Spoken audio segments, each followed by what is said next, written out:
Capítulo 3. Actúa en humildad. Cristo Jesús no estimó el ser igual a Dios como cosa a que aferrarse, sino que se humilló a sí mismo. Filipenses, capítulo 2, versículos 5 al 6 y 8.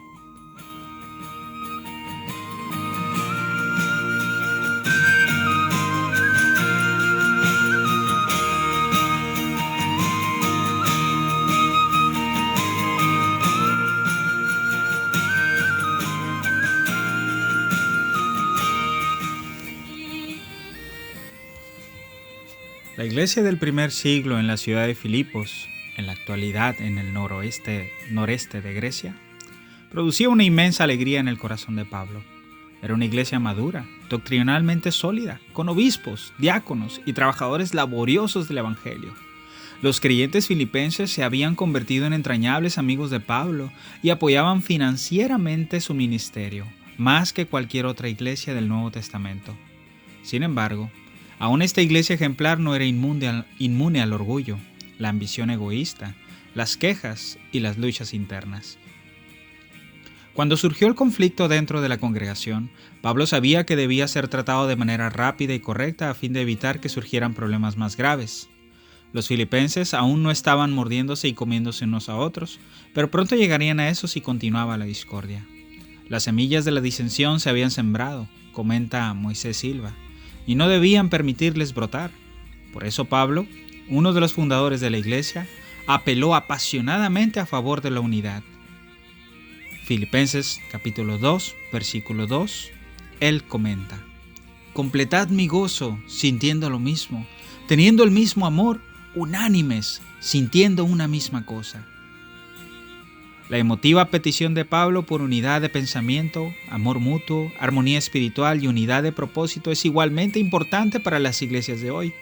Si no se logra la unidad, las iglesias serán destruidas por las luchas internas y su testimonio en el mundo se perderá.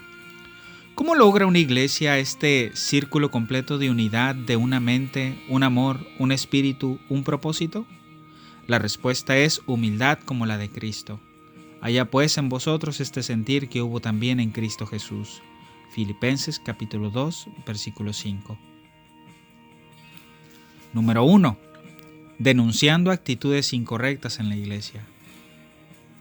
Las actitudes pecaminosas son el combustible para el conflicto y empeoran las cosas. Por eso, para manejar los conflictos constructiva y bíblicamente es imprescindible poseer actitudes correctas. Es importante que los líderes de la iglesia promuevan el desarrollo de actitudes semejantes a las de Cristo dentro de la iglesia, lo cual es precisamente lo que hizo Pablo en su carta a los filipenses. Él denuncia duramente la ambición egoísta y el engreimiento y anima a los creyentes a seguir el ejemplo de Cristo de humildad y servicio desinteresado hacia los demás. Nada hagáis por contienda o por vanagloria, antes bien con humildad, estimando cada uno a los demás como superiores a él mismo, no mirando cada uno por lo suyo propio, sino cada cual también por lo de los otros. Filipenses, capítulo 2, versículos 3 al 4. Esta es una de las directrices más significativas del Nuevo Testamento en cuanto a cómo debemos relacionarnos cuando estamos involucrados en un conflicto. Cuando la actitud de Cristo de servicio humilde permea una iglesia local, ésta puede hacer frente a cualquier tormenta. Sin embargo, cuando lo que caracteriza a un grupo de creyentes es el orgullo, aún un desacuerdo menor podría suscitar un torbellino de discusiones. Incluso algo tan insignificante como cambiar el color de la pintura de una habitación de la escuela dominical puede dividir a tal grupo. Por esta razón, Pablo exhorta a todos los miembros de la iglesia: nada hagáis por contienda o por vanagloria. Vamos a examinar estos dos instigadores de la discordia y la división. A. Ambición egoísta. Si iba a lograrse la unidad de pensamiento en la iglesia de Filipos, debía reconocerse que la rivalidad entre algunos miembros prominentes era una obra de la carne que producía división, y detenerla. La palabra contienda en Filipenses 2:3 significa ambición egoísta o devoción egoísta a los intereses propios, sin tener en cuenta los intereses de los demás o el costo para los demás de esa ambición. La ambición egoísta es egocéntrica, contenciosa, competitiva y sediciosa. En el lenguaje más fuerte posible, Santiago denunció que la ambición egoísta es terrenal, animal, diabólica, lleva a la perturbación y toda obra perversa y produce guerras y pleitos. Santiago 3, 15 al 16 y 4, 1 al 3. Esta está en el corazón de la miseria humana, escribe Gordon Fee, donde lo que más influye en los valores y el comportamiento son el interés propio y el deseo de autoengrandecimiento a expensas de los demás. La ambición egoísta, sobre todo de parte de aquellos en liderazgo, ha plagado el mundo a lo largo de la historia humana. Es uno de los 5 gigantes mundiales: hambre, enfermedad, analfabetismo, vacío espiritual y liderazgo egoísta, que un filántropo cristiano ha identificado como con los que es esencial lidiar para poder ayudar a los pobres. El liderazgo egoísta es evidente en la filosofía del yo primero, de algunos funcionarios de gobierno que ejercen su autoridad por medio de la codicia y el ansia de poder. A este tipo de líderes les importa poco la justicia social o las necesidades de las personas. Para ellos, una posición de autoridad es apenas un medio de enriquecerse y enseñorearse de su autoridad sobre las personas. Siendo como es tan lamentable, este problema también infesta a las iglesias. Líderes egoístas y controladores, que miran solo por sus propios intereses en lugar de los intereses de aquellos a los que están llamados a servir, son como Diótrefes del siglo I, al que le gustaba tener el primer lugar. Tercera de Juan 9 y 10. Líderes como Diótrefes actúan como si el ministerio cristiano fuera un medio para promover sus propios intereses. En marcado contraste, Pablo, un modelo como el de Cristo, del siervo líder, dijo a los corintios: porque no nos predicamos a nosotros mismos, sino a Jesucristo como Señor, y a nosotros como sus siervos por amor de Jesús. Segunda de Corintios 4:5. Y continuó diciendo: de manera que la muerte actúa en nosotros y en ustedes la vida. Y no busco lo vuestro, sino a vosotros. Yo con el mayor placer gastaré lo mío, y aún yo mismo me gastaré del todo por amor de sus almas. Segunda de Corintios 4:12 y capítulo 12, versículos 14 al 15. La ambición egoísta también causó conflictos entre los discípulos de Jesús. Jacobo y Juan deseaban que Jesús les diera los 2 puestos más altos en su reino. Concédenos que en tu gloria nos sentemos el uno a tu derecha y el otro a tu izquierda. Marcos 10:37. Esta petición provocó la rivalidad entre los discípulos, que comenzaron a enojarse contra Jacobo y contra Juan, dicen Marcos 10:41. Se indignaron porque también deseaban el poder y la gloria para ellos mismos. La cuestión de quién era el más grande se convirtió en una cuestión de debate entre los 12 y un motivo de consternación para nuestro Señor. Cuando Pablo estaba preso en Roma, algunos predicadores cristianos, motivados por los celos y la ambición egoísta, incluso predicaban el Evangelio en Roma, deseando añadir más al sufrimiento de Pablo durante su encarcelamiento. Filipenses 1:15 y 17. Por lo tanto, Pablo sabía por experiencia propia de la fealdad y el dolor de este pecado en particular. Odiaba ver cómo las mismas actitudes aparecían en su amada iglesia en Filipos. La ambición egoísta no tiene lugar en la familia de Dios. Es totalmente incompatible con las enseñanzas de nuestro bendito Señor sobre el servicio humilde entre hermanos y hermanas. Es la antítesis del amor sacrificado de Cristo. La ambición egoísta no es un fruto del Espíritu Santo, es una obra de la carne. Esto socava a las personas que están tratando de trabajar juntos en armonía. A la vez, motiva a la gente a ser exigente y controladora y a desechar a cualquiera que no esté de acuerdo con ellos. Solo aquellos que tienen un espíritu de humildad como el de Cristo pueden manejar posiciones de poder y autoridad, sin oprimir a otros ni servir únicamente con el fin de exaltarse a ellos mismos. Así que entendamos a las palabras del Espíritu del Señor: nada hagáis por contienda.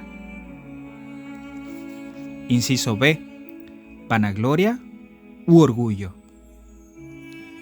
La iglesia en Filipos deleitaba el corazón de Pablo, pero Satanás no permitiría que esta condición bienaventurada siguiera sin oponerse a ella. Su intención era dividir y conquistar, y casi no hay una mejor manera de dañar una iglesia ejemplar que a través del orgullo por poseer sana doctrina, dones espirituales, generosidad o éxito. Satanás sabe que antes del quebrantamiento es la soberbia y antes de la caída la altivez de espíritu. Así que provocar el orgullo en las personas, especialmente el orgullo por lo correcto, es un esquema eficaz para corromper una buena iglesia. Hacer un ídolo de la precisión doctrinal, el éxito ministerial o la rectitud moral, escribe Timothy Keller, conduce a constantes conflictos internos, arrogancia y autojustificación y opresión de quienes tienen opiniones distintas. Pablo era dolorosamente consciente de lo que estaba ocurriendo entre algunas personas prominentes de la iglesia. Sabía que, al igual que su compañera, la ambición egoísta, la vanagloria enciende el conflicto y echa a perder la unidad.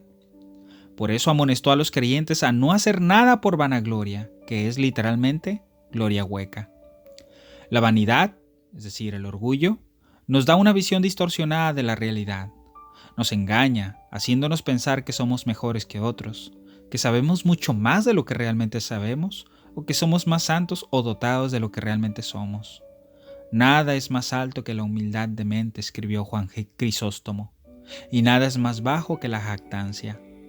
Debido a que la naturaleza del orgullo es pensar demasiado de sí mismo, Pablo advierte: digo pues, por la gracia que me es dada, a cada cual que está entre vosotros, que no tenga más alto concepto de sí que el que debe tener, sino que piense de sí con cordura, conforme a la medida de fe que Dios repartió a cada uno.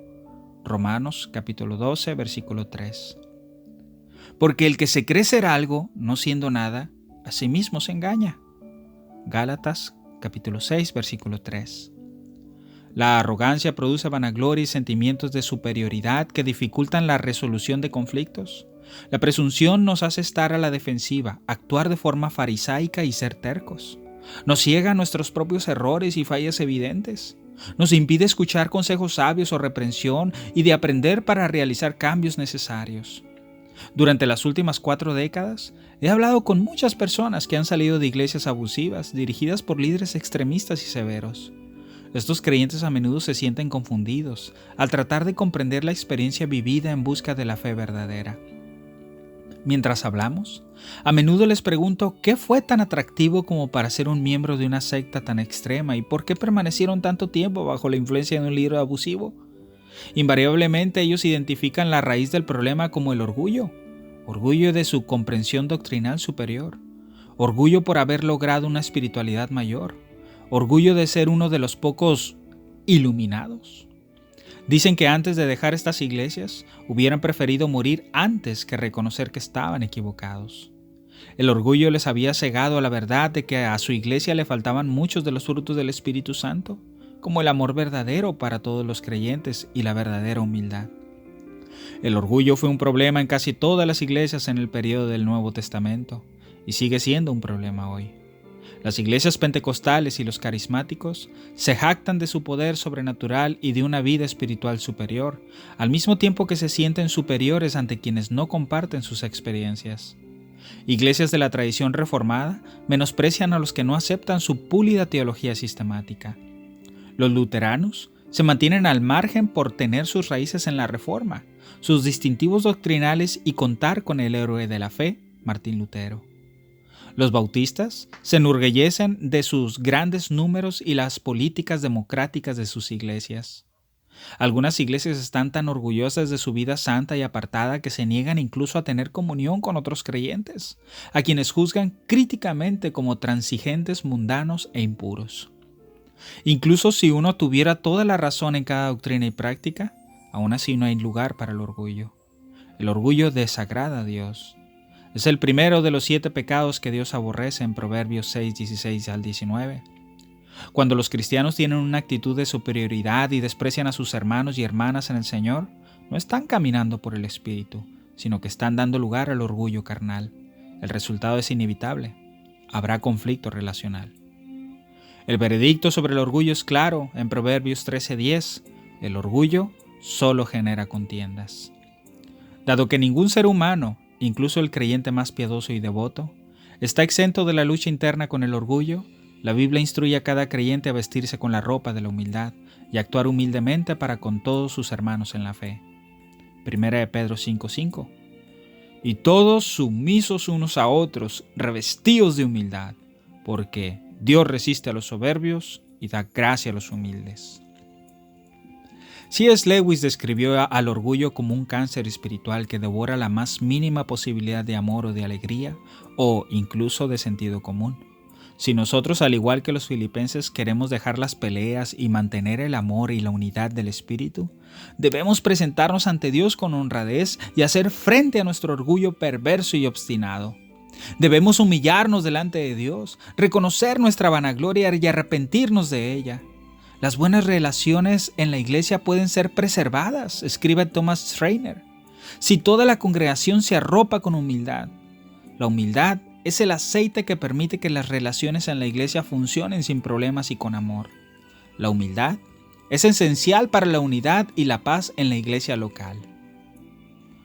Número 2. Enseñando actitudes correctas en la iglesia.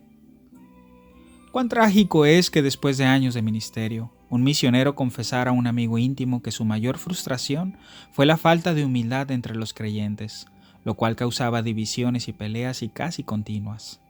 La falta de humildad impulsó a Andrew Murray, el amado escritor de devocionales y estadista misionero de Sudáfrica, a escribir: «Cuando miro hacia atrás a mi propia experiencia religiosa o a la Iglesia de Cristo en el mundo, me quedo atónito al pensar en cuán poco se anhela la humildad como la característica distintiva del discípulo de Jesús. Al predicar y vivir, en las actividades diarias del hogar y la vida social, en la comunión más especial con los cristianos, en la dirección y ejecución de la obra para Cristo, ¿cuántas pruebas hay de que la humildad no es estimada como el valor cardinal?». Inciso A. Comprendiendo el ejemplo de servicio y humildad de Cristo. Nada menos que la humildad es el remedio bíblico para las actitudes de ambición egoísta y presunción vana que conducen al conflicto y a relaciones contenciosas en el cuerpo de Cristo. El mensaje de Pablo en Filipenses capítulo 2, 3 al 5 es tan claro como el cristal. Con humildad, estimando cada uno a los demás como superiores a él mismo, no mirando cada uno por lo suyo propio, sino cada cual también por lo de los otros. Haya pues en vosotros este sentir que hubo también en Cristo Jesús. La palabra griega traducida como humildad significa literalmente mente discreta o mentalidad sencilla. La humildad es la gracia de la sencillez, una virtud que considera a los demás como más importantes que nosotros mismos.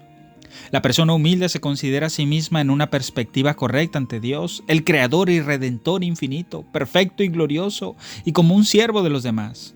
Valorar a otros como superiores a nosotros mismos significa no estar preocupados por nosotros y nuestras necesidades. Significa que servimos a los demás, ponemos sus necesidades por delante de las nuestras, nos interesamos por su progreso y llevamos las cargas los unos de los otros. La unidad se logra mejor entre aquellos que tienen una mente humilde y un corazón de siervo. Si vamos a evitar conflictos en nuestras iglesias y a manejarlos adecuadamente cuando se presenten, debemos ser personas humildes, centradas en Cristo y no preocupadas con nuestro propio egocentrismo. La unidad es imposible, escribe un comentarista. Si cada uno piensa solo en sí mismo, cada uno promueve únicamente su propia causa y cada uno busca solo su propio beneficio. Gordon Fee observa acertadamente cuando dice: «Aquí está el camino de la verdadera unidad entre los creyentes. Si la ambición egoísta y la vanagloria son formas seguras para erosionar las relaciones dentro de la iglesia, entonces la más segura salvaguardia para una iglesia saludable es que, estimando cada uno a los demás como superiores a él mismo, caracterice a su gente, especialmente aquellos en posición de liderazgo». Inciso B. Adoptando la actitud de Cristo. Para hacer hincapié de forma inolvidable en su exhortación a adoptar la actitud humilde de Cristo, Pablo toma el supremo ejemplo de humildad y abnegación de Cristo, demostrado por su encarnación y muerte en la cruz. Haya pues en vosotros este sentir que hubo también en Cristo Jesús, el cual, siendo en forma de Dios, no estimó el ser igual a Dios como cosa que aferrarse, sino que se despojó a sí mismo, tomando forma de siervo, hecho semejante a los hombres, y estando en la condición de hombre, se humilló a sí mismo, haciéndose obediente hasta la muerte, y muerte de cruz. Filipenses capítulo 2, versículos 5 al 8. No hay ninguna declaración más poderosa en toda la Escritura que esta. Se humilló a sí mismo, haciéndose obediente hasta la muerte y muerte de cruz. Jesucristo no es una deidad codiciosa, ensimismada o egocéntrica. Él se entregó totalmente a favor de los demás. Él dejó las glorias del cielo y vino a la tierra para morir en la cruz a fin de salvar a los pecadores. Al comentar sobre la descripción de Pablo de la profunda importancia del ejemplo de humildad de Cristo, Paul Rees escribió: «No se olviden», exclama Pablo, «que en todo este vasto universo y en todos los tramos oscuros de la historia nunca ha habido tal demostración de modesta humildad como cuando el Hijo de Dios, por pura gracia, descendió a este planeta errante. Recuerden que nunca en 1.000.000 de edades lo habría hecho si fuera la clase de deidad que veía solo por lo suyo propio y que cierra los ojos a los intereses de los otros. Hermanos míos, deben recordar que a través de su unión con Él, en esa realidad viva y redentora, este principio y pasión por los que Él fue movido, deben convertirse en el principio y la pasión por las que ustedes se mueven. Solo cuando comenzamos a comprender el verdadero alcance de lo que el autovaciamiento se despojó a sí mismo, de Cristo ha hecho por nosotros, seremos motivados a imitar su humildad en todas nuestras relaciones, sobre todo cuando estamos involucrados en conflictos con nuestros hermanos y hermanas en Cristo. Pero para tener dicha humildad debemos tener la cruz frente a nosotros todos los días. A la sombra de la cruz no hay lugar para el orgullo pecaminoso y la ambición egoísta. ¿Cómo podemos ser orgullosos cuando Cristo fue humilde? ¿Cómo podemos servirnos egoístamente a nosotros mismos cuando Él sirvió desinteresadamente a otros? O, como dijera un teólogo notable, ¿cómo puede alguien ser arrogante cuando se para junto a la cruz? Jesús manifestó de forma dramática su actitud humilde de siervo en el aposento alto antes de la última cena pascual. Mientras los 12 discípulos disputaban sobre quién era el más importante, Lucas 22-24, Jesús, su amo, maestro y señor, se arrodilló y les lavó los pies. Se quitó su manto y tomando una toalla, comenzó a lavar los pies de los discípulos. Después que les hubo lavado los pies, les dijo: «Si yo, el Señor y el Maestro, he lavado vuestros pies, vosotros también debéis lavaros los pies unos a otros. Porque ejemplo os he dado, para que como yo os he hecho, vosotros también hagáis». Juan capítulo 13, versículos 4 al 5, versículo 12 y versículos 14 al 15. Esta es la actitud del siervo humilde, que es capaz de manejar el desacuerdo y los conflictos de manera constructiva y piadosa. Número 3. La humildad cambia una iglesia. Podríamos preguntarnos qué pasó cuando los filipenses leyeron la carta de Pablo. ¿Cómo respondieron? Sabemos por la carta de Policarpo a los filipenses unos 50 años más tarde, aproximadamente en el 110 al 117 después de Cristo, que la iglesia era activa y estaba unida. Al parecer respondieron apropiadamente como lo habían hecho en el pasado. Filipenses 2:12. La intención de Pablo era que su carta se leyera al estar reunida a la congregación. Es probable que a medida que los creyentes de Filipos la escuchaban, se dieron cuenta que estaban actuando con orgullo y egoísmo y que no estaban andando por el Espíritu ni andando en amor. Ciertamente, podían ver que se habían olvidado de ejemplificar la humilde actitud de Cristo y como resultado se habían dedicado a quejarse, discutir y pelear. Filipenses 2:14 y capítulo 4, versículos 2 al 3. ¿Qué reproche debieron haber sentido a medida que Pablo pacientemente los llamó a cambiar su enfoque, quitando su mirada de ellos mismos y fijándose en el ejemplo supremo de Cristo, su humildad, su muerte en la cruz por los demás y su gloriosa resurrección? Debieron entender claramente que solo copiando la actitud de Cristo su Señor podrían restablecer la unidad y el gozo en la congregación y hacer que el gozo del amado Pablo fuera completo, sintiendo lo mismo, teniendo el mismo amor, unánimes, sintiendo una misma cosa. Filipenses 2:2.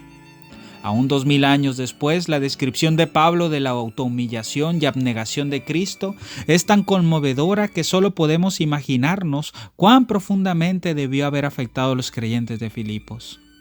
Nosotros, que leemos hoy las palabras de Pablo, también necesitamos ser humildes, amar y servir a otros, abandonar el hábito de quejarnos y disputar y dejar de pelearnos entre nosotros por cuestiones egoístas y sin importancia.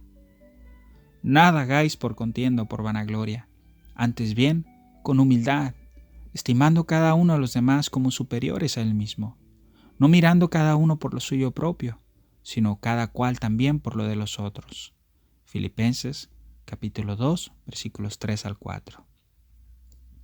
Principios claves para recordar. Al enfrentar conflictos, número 1, al enfrentar conflictos, revisa primeramente tu actitud.